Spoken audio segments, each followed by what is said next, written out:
The pure, white wedding dress looks great. My daughter smiling beautifully with bright red lips next to the groom, who was moved to tears.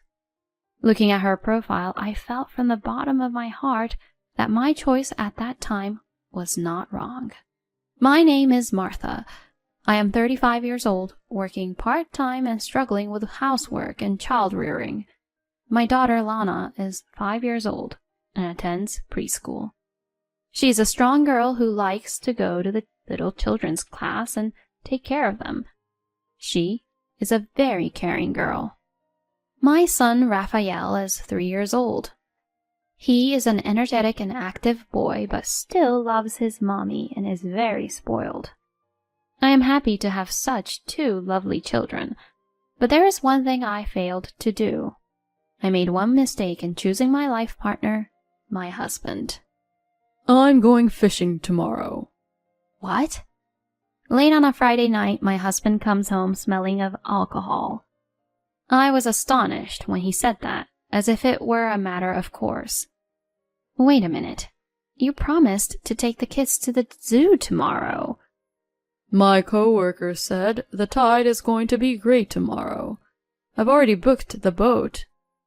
Oh no. The kids were looking forward to it.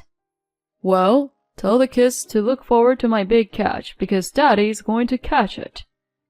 Without paying any attention to my protests, my husband began to check his fishing gear. He showed no sign of regret for breaking his promise to the children. I don't know how many times he has betrayed me. I could not help but be disgusted beyond anger. Alvin, my husband of 5 years, is always like this.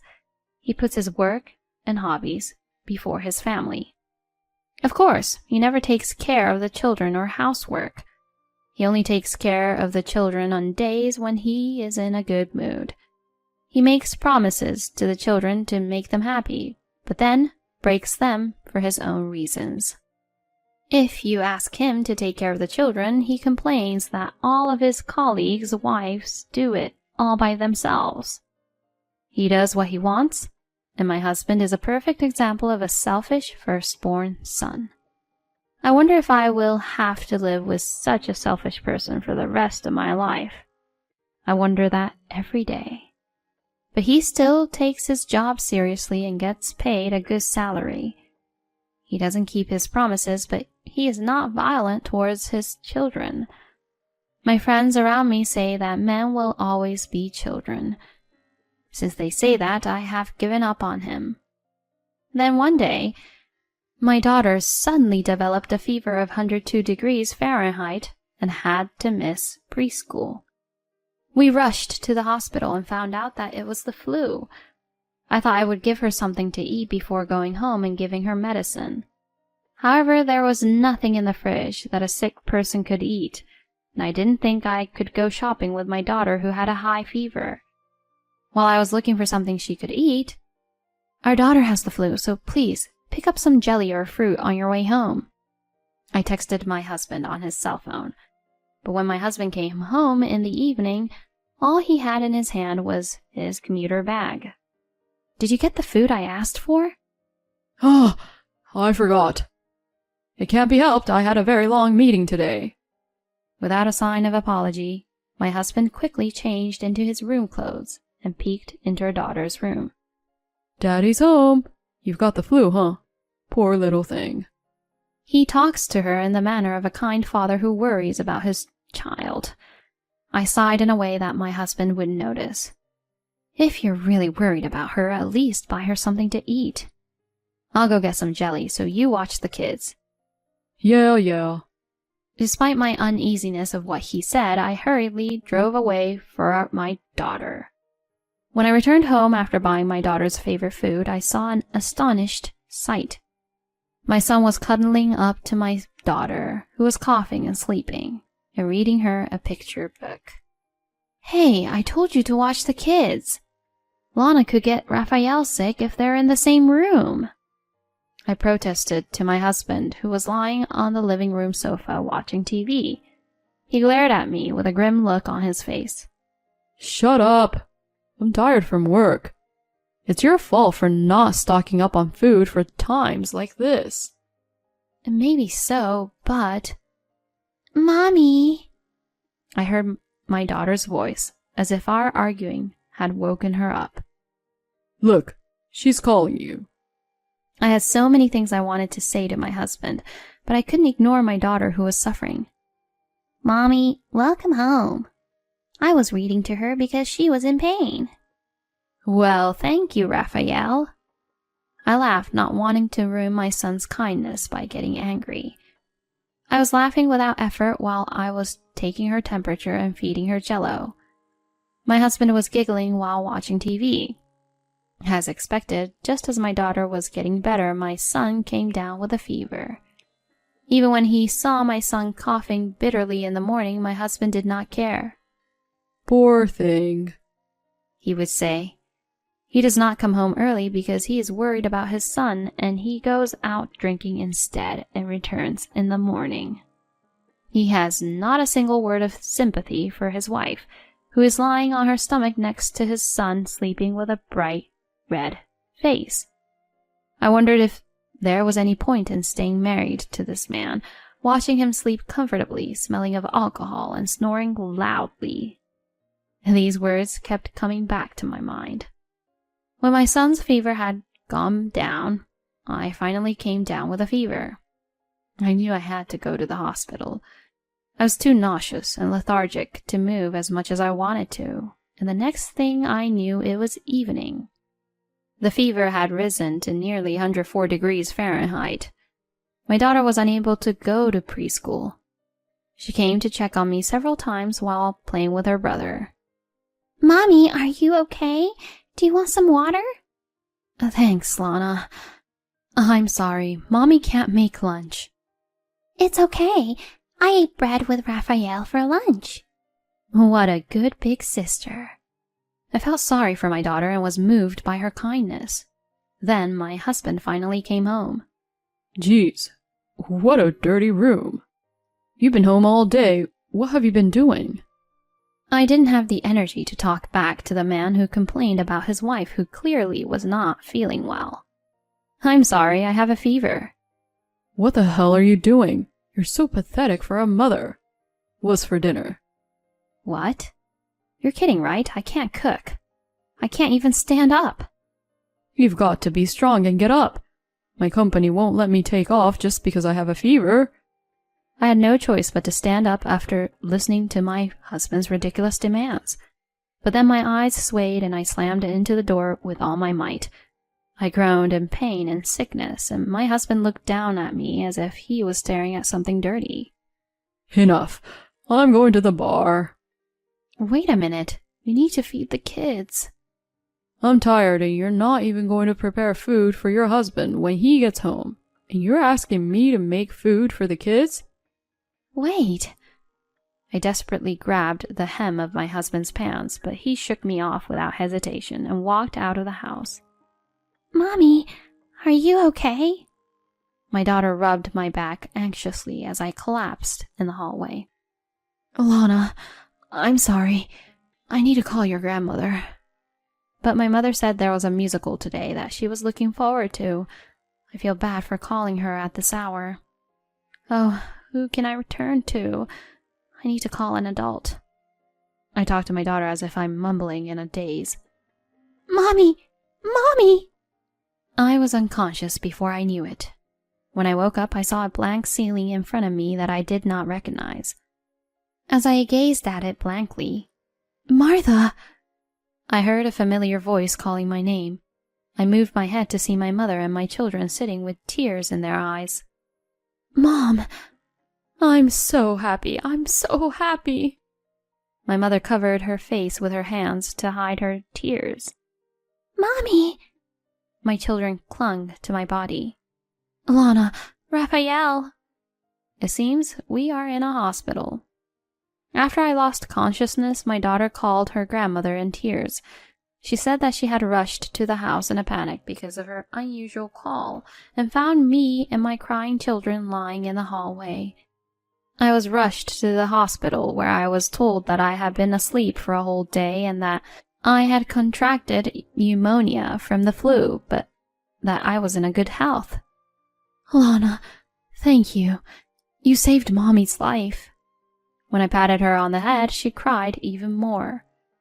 She must have been so scared because her mother collapsed in front of our eyes. Feeling sorry, I cried a little too. After a while, my mother-in-law with an ogre-like face and my husband with a pouty face appeared in the hospital room. Apparently, my daughter had asked my mother-in-law for help as well. And my husband, who left me with a high fever and went to a bar, was scolded by his mother. Martha, my son has really done something terrible. I'm sorry. That's not true. Martha asked me to go out for dinner because she couldn't cook due to a fever. Right, Martha? My husband winked at me as if he wanted me to go along with him while he was telling outrageous lies. I was horrified that he could only think of his own self-preservation when his wife was in this situation. As I was about to open my mouth to argue with him, my daughter interrupted me and shouted, Daddy, you liar! What? You stepped over Mommy asking for help and went out drinking. My mother and mother-in-law looked at my husband with a puzzled look at my daughter's revelation. Of course, my husband was in a panic. I didn't step over you. So you are sure you didn't do anything wrong in abandoning Martha when she asked for help? My mother-in-law glared at my husband, who had dug his own grave. My daughter continued to speak the truth. You're always like that, Dad. When I have a fever, or Raphael has a fever, you just watch TV and laugh. He even goes fishing when he promised to take us to the zoo. He promised to take us to dinner, but then he goes out drinking. I'm tired from work. And I've got to work too. Mom works too. But Mom always cooks a delicious dinner, feeds me Jell-O when I have a fever, and plays with me a lot on her days off. Mommy doesn't make a lot of money, so that's why she can do that kind of thing. Look, next time I'll use the money I earn to buy you that game you've all been wanting. As my husband's disgusting behavior was revealed one after another, my mother-in-law and mother's eyes grew colder and colder. Unable to bear it, my husband tried to put our daughter in a good mood by offering her money and other things, but she resisted him violently. I don't want it. I don't want games. I don't want Daddy. I don't want a daddy who bullies Mommy. My husband screamed at her refusal. I don't want games or toys. I just want Mommy to be happy. My son clings desperately to the bed, mimicking my daughter, who hugs me with tears streaming down her face. I'll stop asking for toys and eat my broccoli. I'll do my best even if Daddy's not here. Raphael, not you too. Even his son rejected him, and my husband's complexion went even paler. He is not so foolish as to make a flowery statement that my children need a male parent after being told this much. I held the children close to me as if I were ready to make my decision. Okay, I'm going to say goodbye to Daddy. My husband shouted in protest. But I've given you money so you could live without inconvenience. That's true. Thank you for all you have done. But from now on, I will raise our children. You sure about that? I'm not giving you the house. I built that house with my money. It's all right. You three can come live with me. Mom! My mother cut off my husband's desperate resistance. My mother-in-law also patted Lana on the head and smiled. Grandma is on Lana, Raphael, and your Mommy's side. You can always count on me. Mom, you're taking their side too? But I'm your son. You're not my son anymore. My husband lets out a quiet scream. I guess I've made a mistake in raising my son. You look just like your father that I divorced, and it makes me want to vomit. I knew my mother-in-law was divorced, but I had no idea it was for the same reasons as mine. I had seen that, and this man is really too much of a jerk. After being stared at with contempt by the woman, my husband had reached his limit. You've got to be kidding me.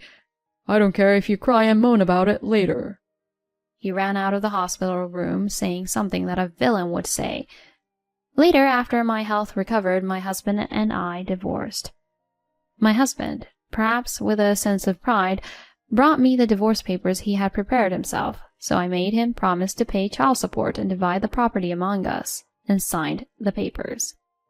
Of course, my husband said, "You'll regret this," and left in defeat. After returning to my single life, I took my mother up on her offer to stay with her. The small company my father owned was just looking to hire someone, and I was to join them. My kids helped out a lot too, just as they said.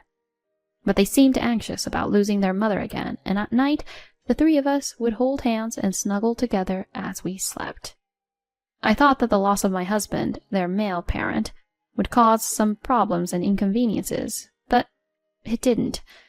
In fact, I was no longer disappointed by my husband's expectations or treated unreasonably, and my children and I enjoyed our new life with a refreshed feeling. One day, while those days were passing, I received a call from my ex-husband. I picked up the phone, wondering what was going on, and heard him breathing very hard. "Hello, can I talk to you for a minute? Sorry I sound like this." I don't mind, but what's this about? "Well, I've got a fever. Okay. I have a headache and a sore throat. Okay. And I've got the chills." Okay. Take care of yourself. "Wait a minute." I was about to quickly hang up the phone, but my ex-husband hurried to stop me. What is it? "I told you I'm in pain. Do you understand? Your husband is suffering." What? Husband? Are you kidding me? I'm not your wife. Bye-bye. I tried to say it in a way that my crazy ex-husband could understand. I thought, oh well, and tried to hang up the call again, but my husband kept talking frantically. Wait. Married couples don't have a relationship so flimsy that you can say goodbye with a document like that. Huh? That's what a married couple is, right? It's a relationship that can be joined or severed with a sheet of paper. It's important to build trust.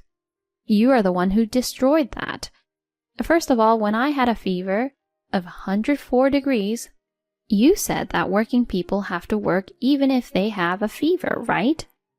I will say those words back to you. I understand. I'm sorry about that time. Please, help me. If I go down, you'll be in trouble too. No, not even a little bit. We don't care one bit if you, a stranger, fall down or get sick. My ex-husband choked up, as if he was truly surprised. I'm surprised too, really. You really don't care about me, do you? Of course not. Didn't you get divorced because you don't care about us either? No, I didn't. I just wanted you to realize how great a father I am. I'm sorry to hear that. I realize that nothing would bother me or my children if you're not here. I'm never coming back to you again. No.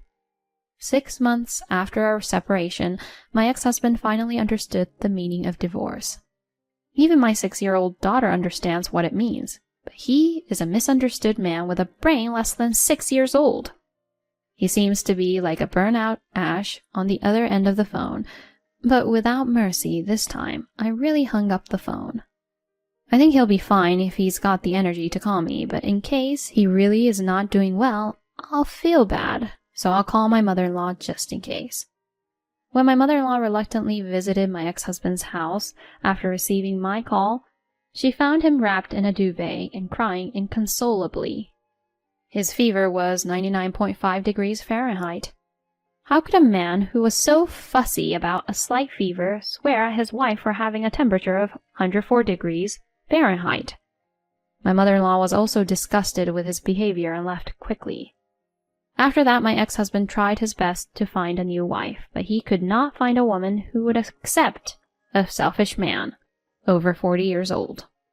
My mother-in-law also said that my ex-husband, who grew up to be a man like her ex, has become physiologically unacceptable to her, and she will never let him in the house. He was so dependent on me that he couldn't do the housework. His life was in shambles. He drank and ate heavily due to stress, and his health checkup results showed that he was in need of a lot of tests. Whenever he became ill and felt lonely, he would write or call me to complain about the misery of his life and the pain his body was going through, but of course, I ignored it all. A few years later, when I decided to remarry, I offered to withdraw child support and changed all of my contact information. 18 years later... Lana, congrats on the marriage. Dad, you're crying too much. Lana laughs in amazement as my husband weeps profusely in front of our daughter's wedding. I got remarried a few years after the divorce. Working in the field of education, my new husband has a heart as wide as the sea, and he loved my children from the bottom of his heart, even though they were not related to him by blood. Even though I am a female parent, I can say that he devoted himself to our daughter, especially when she was in her teens. He definitely melted the heart of my daughter, who had lost faith in men because of my ex-husband. Perhaps that's why she chose the current groom, a passionate man who would weep along with my husband. I smiled a little at the sight of the two big men crying before the ceremony even started and took my daughter's hand. Lana, be happy. My daughter giggles at my words, her beautiful face scrunched up in a smile. What are you talking about, Mom? I have always been happy. I've been happy ever since I was born your child. Lana. Mom. I'll make sure to make Lana happy. The tears that were about to spill out unintentionally were pulled back by the sobs and tears of the groom, who was sobbing even harder than before. It was a mess. But a wedding like this is not so bad. I don't even know what I'm saying. The girl who wipes the groom's tears with a sullen look on her face is a fully grown woman, and there is no trace of her childhood. But her kind and caring nature has not changed since she was a child. I'm glad I got to be your mother. Congratulations on your marriage.